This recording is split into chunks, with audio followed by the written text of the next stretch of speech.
Mr. President, you'll join me up here on stage. You had a very busy week.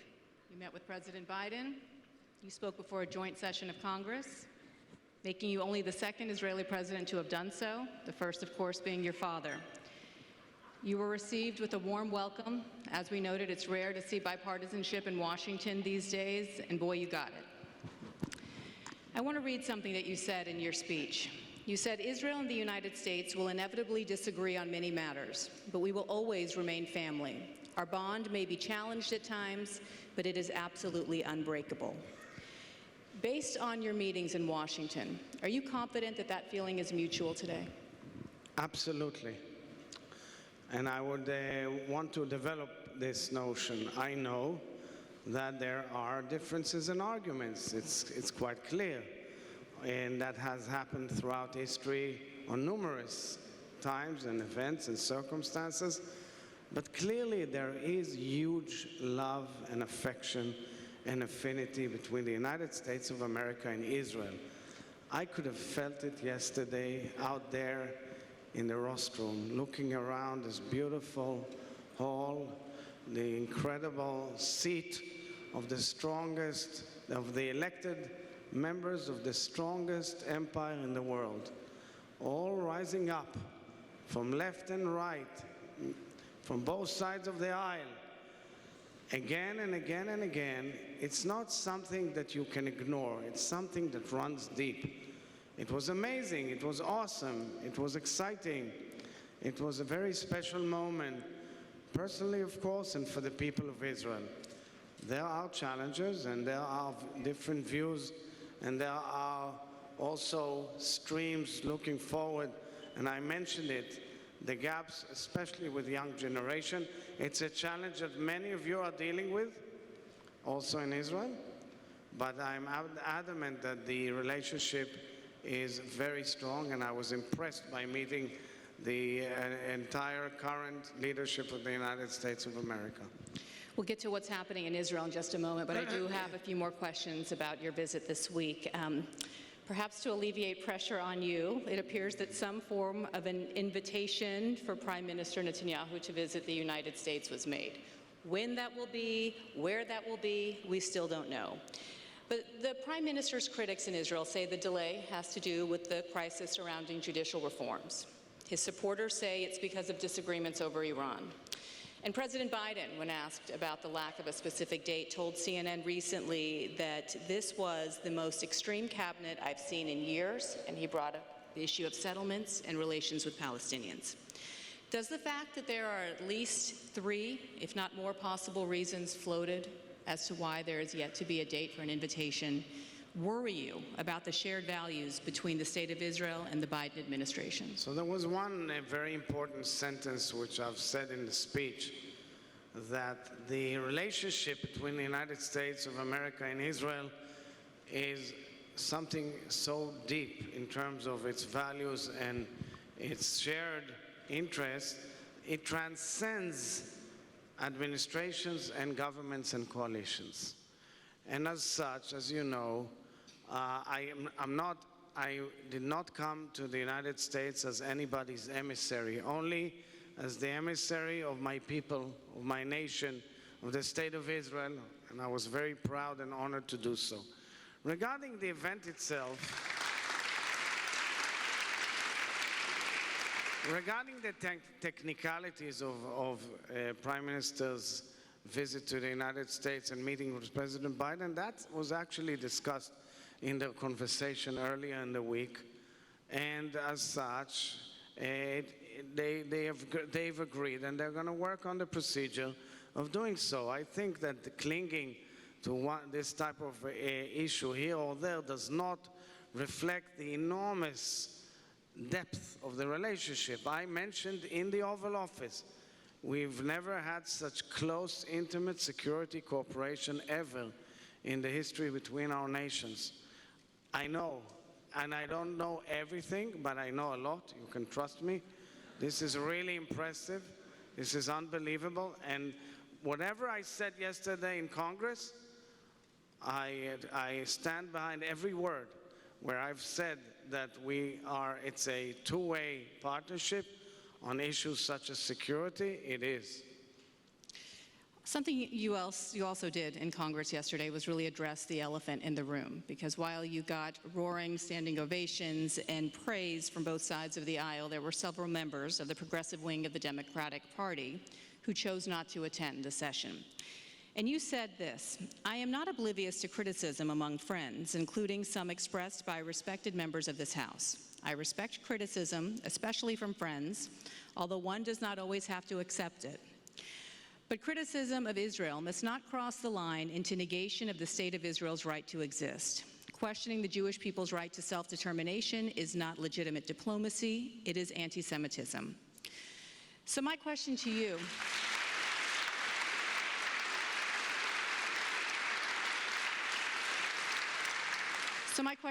is, do you view some of the comments made by these progressive members and what they've said about Israel specifically as criticism from friends or as a form of anti-Semitism? So I would say that when I grew up in New York in the 1970s, it was clearly a different atmosphere. I remember 1976, okay, the bicentennial of the United States of America. 4th of July, 1976. News come in as to the heroic rescue raid of the Israeli army in Uganda, in Entebbe, rescuing Israeli hostages 4,000 miles away from Israel, 4,000 kilometers, I think. And it was a daring operation. And my father was the Israeli ambassador to the United Nations, just like our good friend here, Gilad Erdan. And there was a huge event in the New York port on a U.S.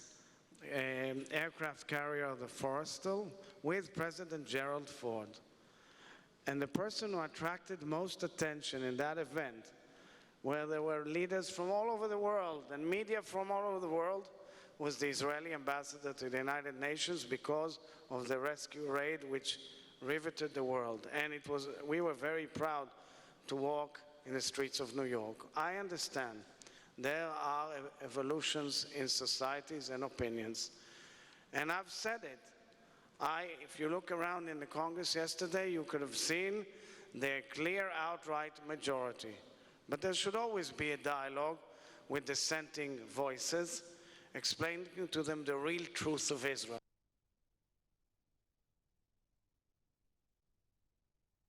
I don't shy away from mistakes or faults or weaknesses that happen in Israel, but can you show me any other nation that doesn't have it?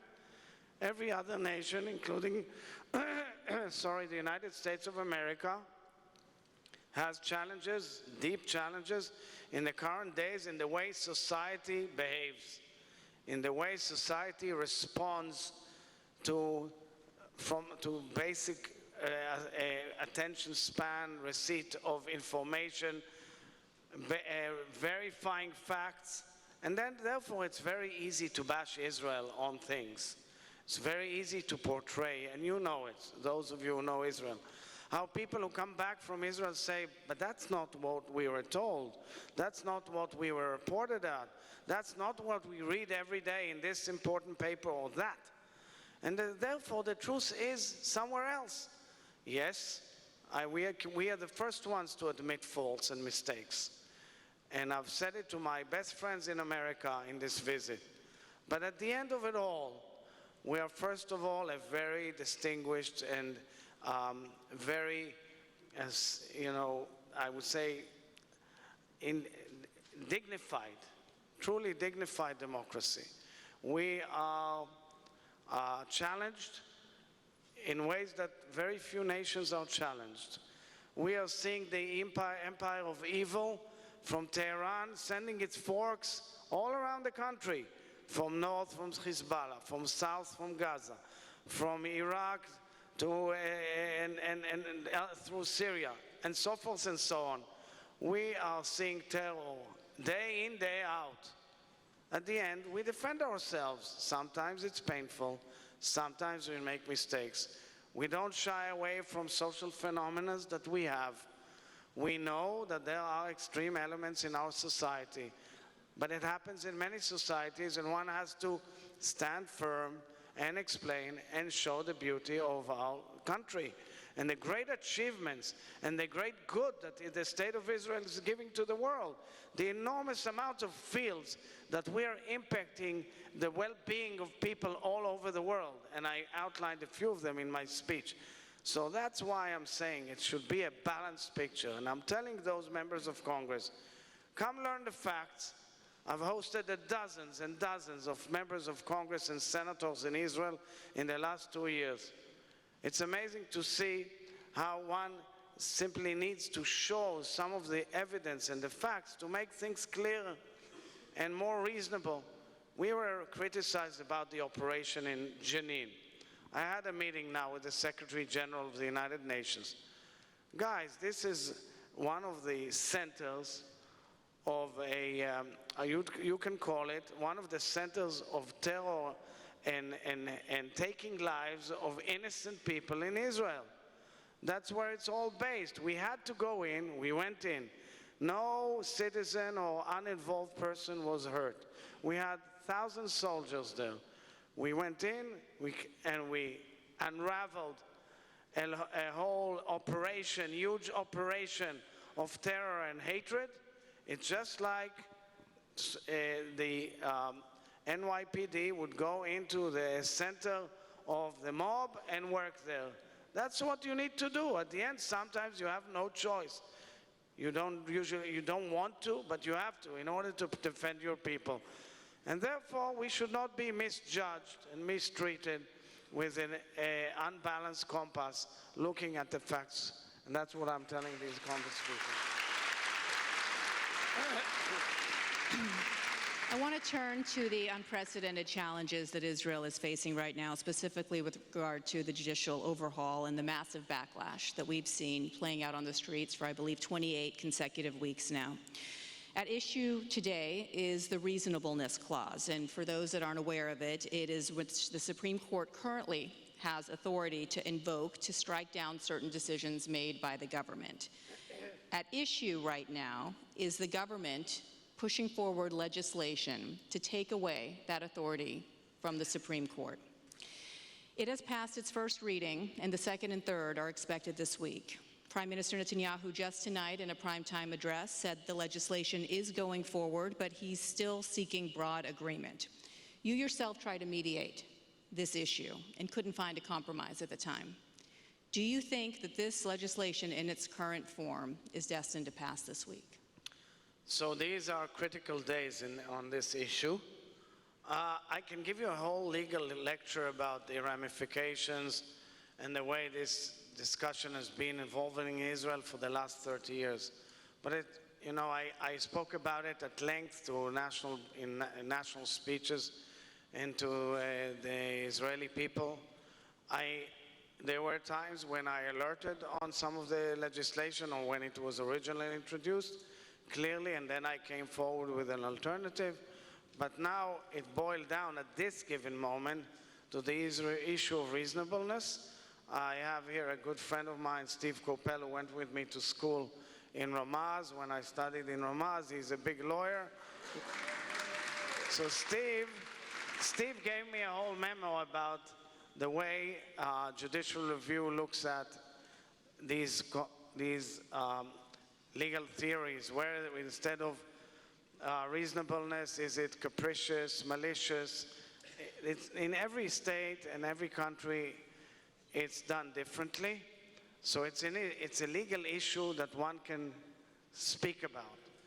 The question will be how wide the legislation is, and on that, in these given moments, actually right now, there are efforts to try and find solutions, and I hope that leaders will be responsible, open, and attentive to the ability of finding amicable solution and wide consensus on this issue.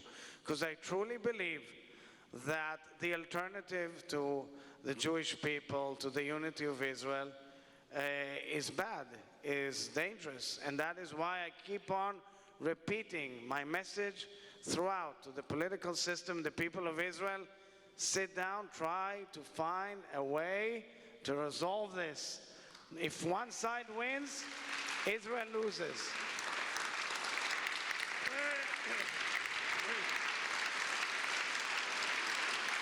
In the meantime, I will just add, Biana, that the issue, the debate, and these are very tormenting and painful moments in Israel right now.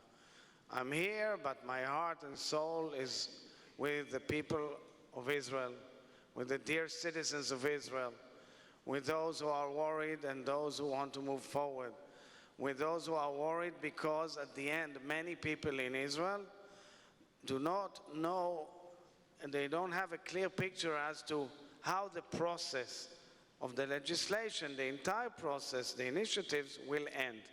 And that's something that I've also heard in Washington, meaning what is the end result? Would it stop only by this, which is one consideration to look at, or is there other chapters ahead?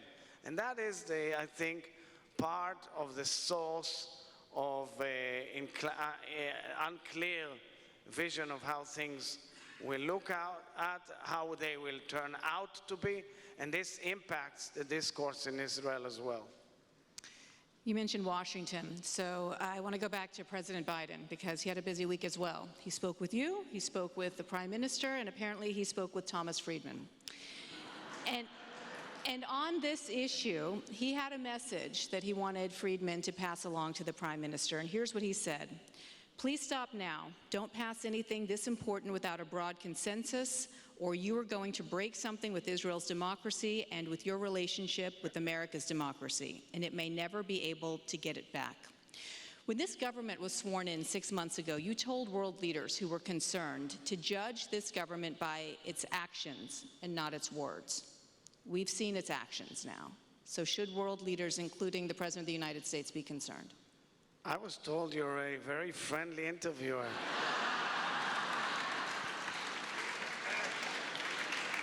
Well, anyway, I like frank and honest questions, but there are certain questions that you don't expect the President of the state, who's above the political realm, to answer in detail.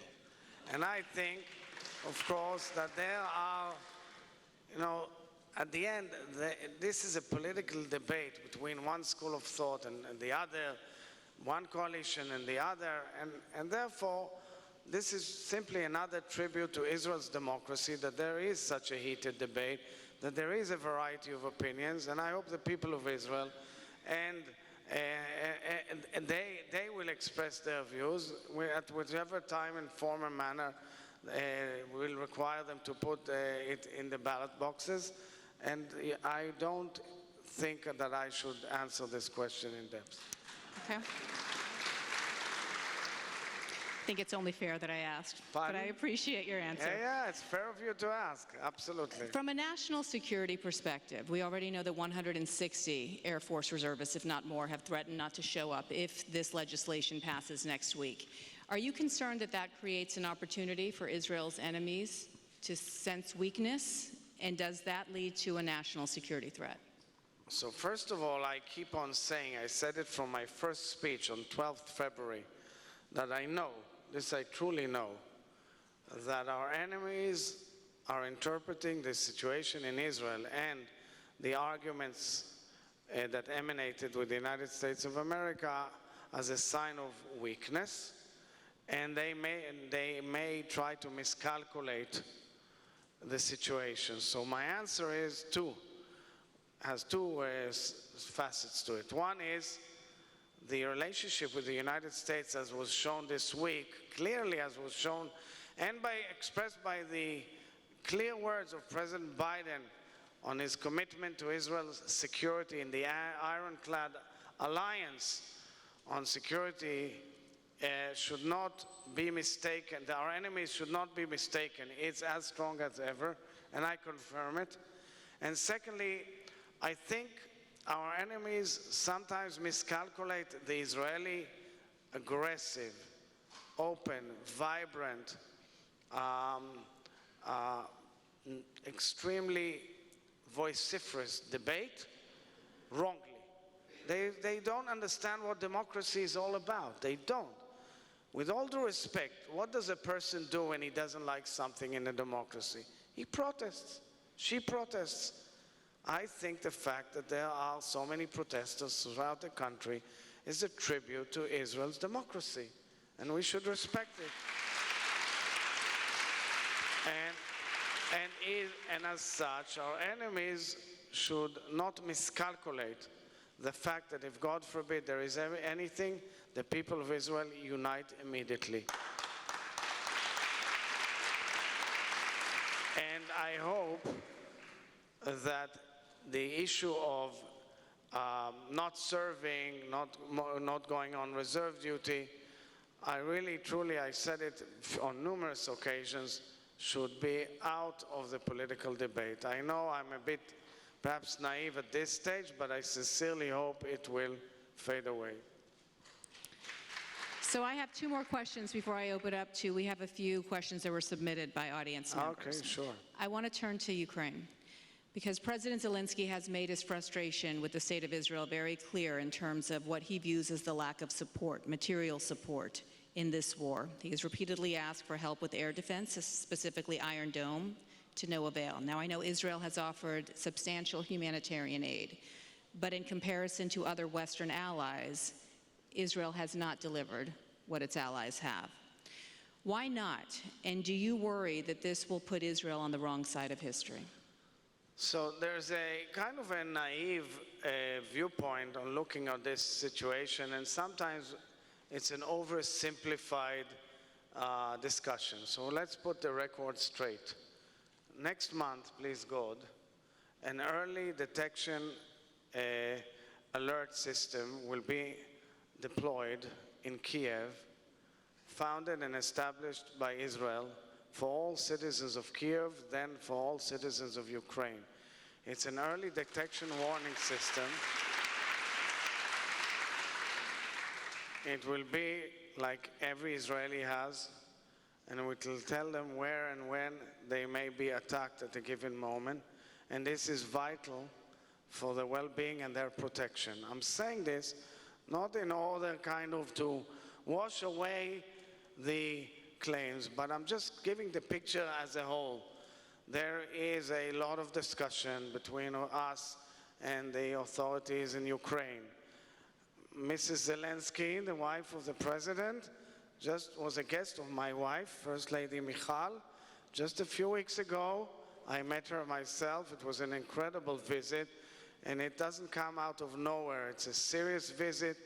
The Jewish Federations of North America and the Federation here were all involved in working together for the last year, including with Israeli NGOs who are leading in the world on post-trauma, dealing with emergency situations, and medical services for the entire home front of Ukraine. And Michal led this initiative for the last year, and it became a huge success. So before people complain, I will add that Hebrew is the most highly spoken language in Ukraine by volunteers from Israel all throughout this period, that we realize clearly that the involvement of Iran in this war, the fact that Iranian drones are killing innocent civilians in Ukraine is another reason to tell the world what Iran is all about. I may also remind everybody that we have Russian presence in Syria, not far away from us, that we have about 1 million Jews in Russia. So we have made it clear that we have a certain policy on lethal weapons where we are very cautious that state secrets and lethal weapons, state secrets will not fall in the hands of enemies, and lethal weapons therefore will not be used. But on so many other issues, we are doing good. And of course, in the international community, and Ambassador Erdogan will confirm, we are ironclad supporting the Ukrainian demand, especially for territorial sovereignty and all other resolutions. My final question is on the important issue of anti-Semitism, but just to put a button on Ukraine. I believe the last time you were there was in 2021. And just last week, President Zelensky criticized Prime Minister Netanyahu and his two predecessors for not accepting an invitation to travel to Ukraine now. If you were offered an invitation, would you travel to Ukraine? So actually, it's an issue that was never brought to bear with me, and we have an intense dialogue with Ukrainian representatives on many issues. I also spoke with President Zelensky a few months ago. He was my first host as President of Israel. We then marked the inauguration of the Babi Yar Center in Babi Yar. Our heart goes to the people of Ukraine for their pain. We're not indifferent. We're doing a lot of things. And if the opportunity arises, we'll review it, naturally. So now to what I presume everyone views as one of the most important and frightening issues, and that is the rise in anti-Semitism. Reports of anti-Jewish incidents are at an all-time high since the Anti-Defamation League has been keeping track. With almost 3,700, yes, our friend Jonathan's been very busy for all the wrong reasons.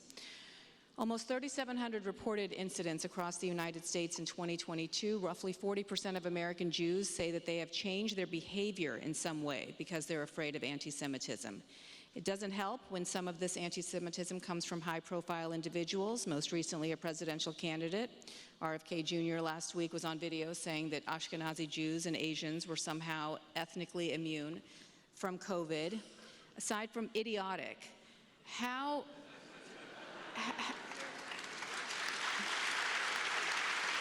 did you react when you heard that and when you see these types of numbers? So anti-Semitism is a major challenge that I've been dealing with the entire vista of Jewish leadership.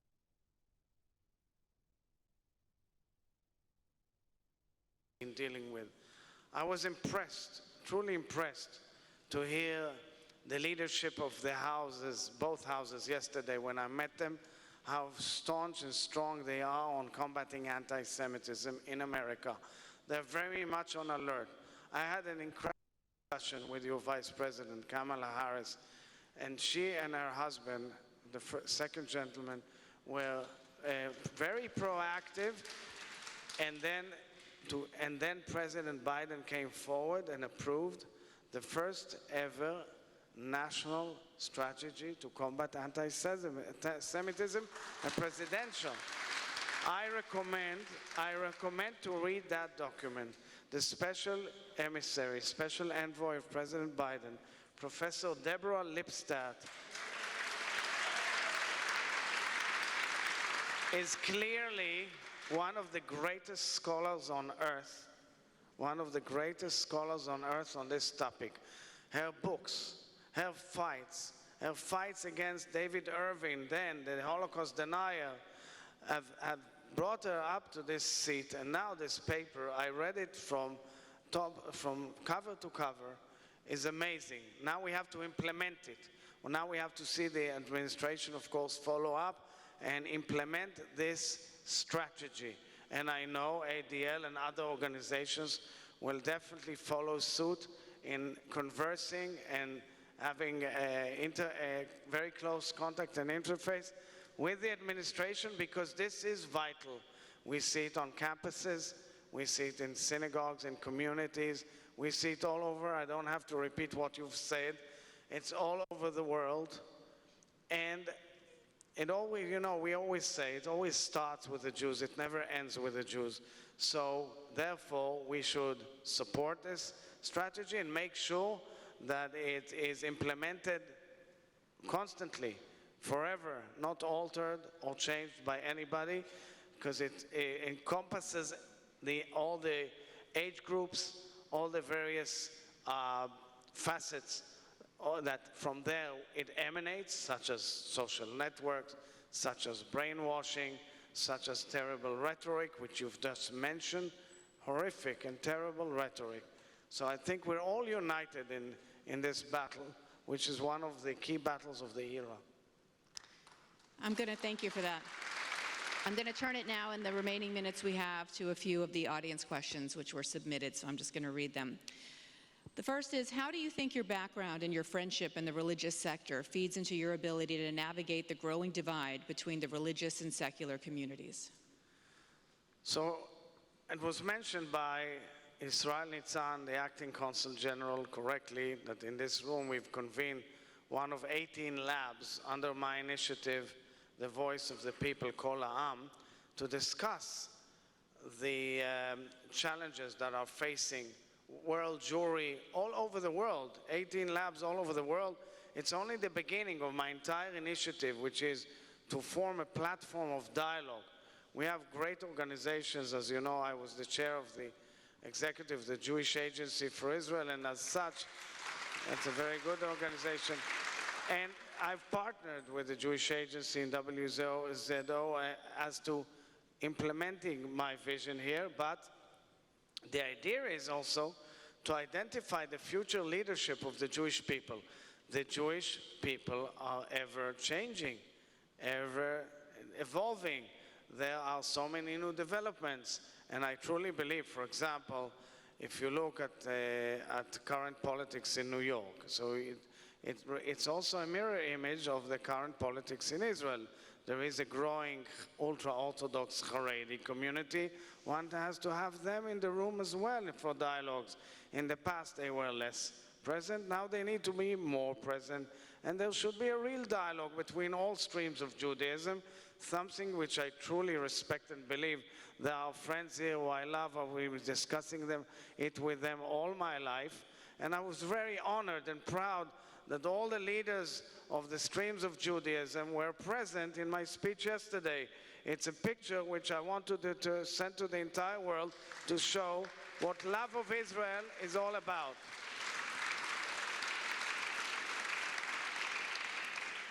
Although so much has changed, what learning from your father do you apply to how you yourself fulfill the office of President of the State of Israel?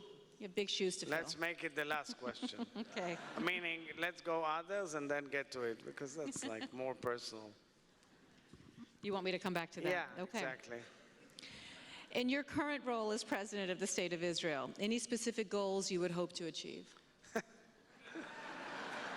You've got 5 more years, I think, right? Let's first understand, the role of the President of Israel is a European model, or other nations that have a model of a head of state who is not an executive and has no real executive rights. And however, the presidency in Israel has huge moral clout and soft power.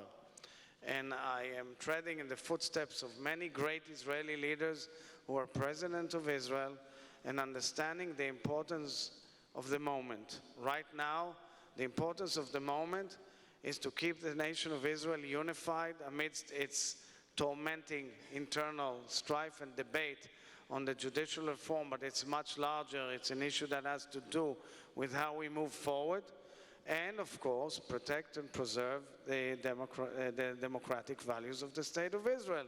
But more than that, I want to speak to the entire world of Jewish communities around the world. And I've put that as a major challenge of mine and a major topic on my agenda. And of course, they represent the voice of Israel, the name of Israel in the international arena, focus on the main challenges of Israel internally. Together with my wife, Michal, we focus on many, many issues, the Arab community and its challenges, the Ethiopian Olim community and its challenges, the diversity of Israeli society, which is fantastic. And there are many partners here who work with us on this.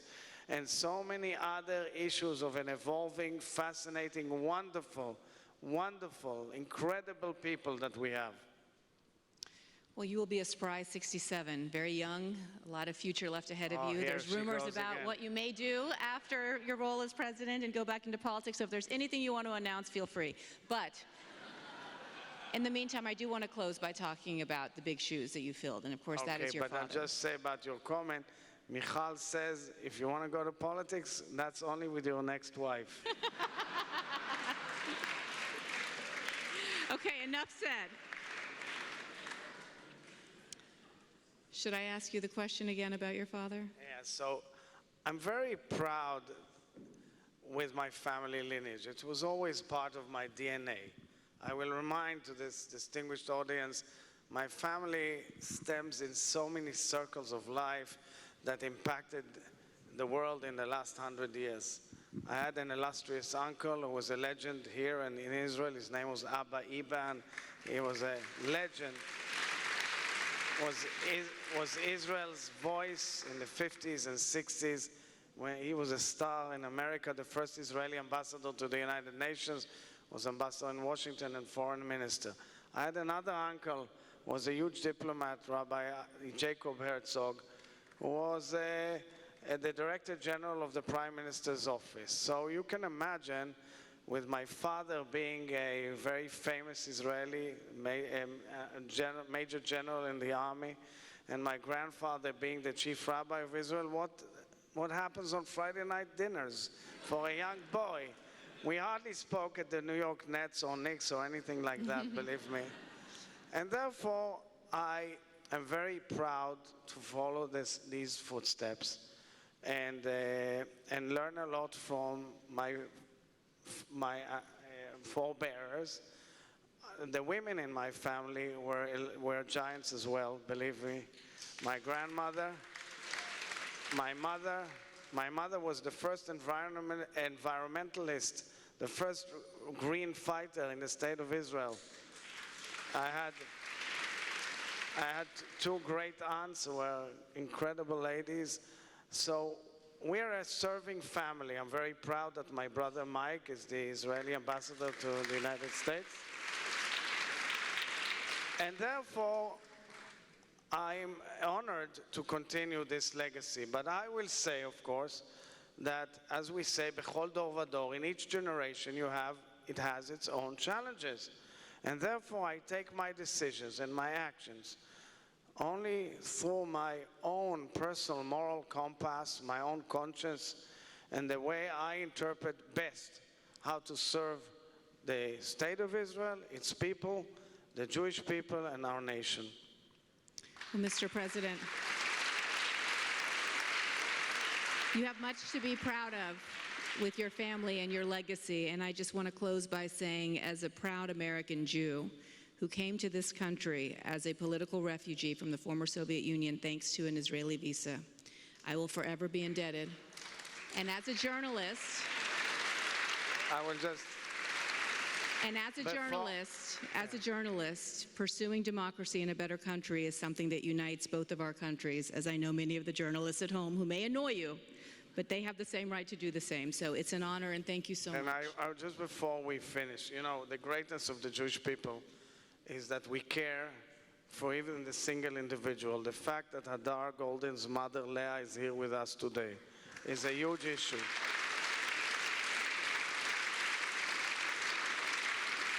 Let me just remind everybody, for 9 years, Hadar has been abducted and is in Gaza. Also his colleague, Oron Shaul, they both fought for the state of Israel in battle in Protective Edge. Two other Israelis, a Muslim, Hisham al-Said, and an Israeli of Ethiopian origin, Avera Mengistu, are also in Gaza. We are doing whatever we can to bring them back home. I think we should all be united in supporting Leah, who's here, her and all her colleagues in the pursuit of freedom. We are thinking of you, as well as the family of Elizabeth Surkov as well. Yes, absolutely. Elizabeth Surkov, who's now in Iraq and has been abducted there too. You're right. Thank you very much for this honor. Thank you so much. Thank you, everyone.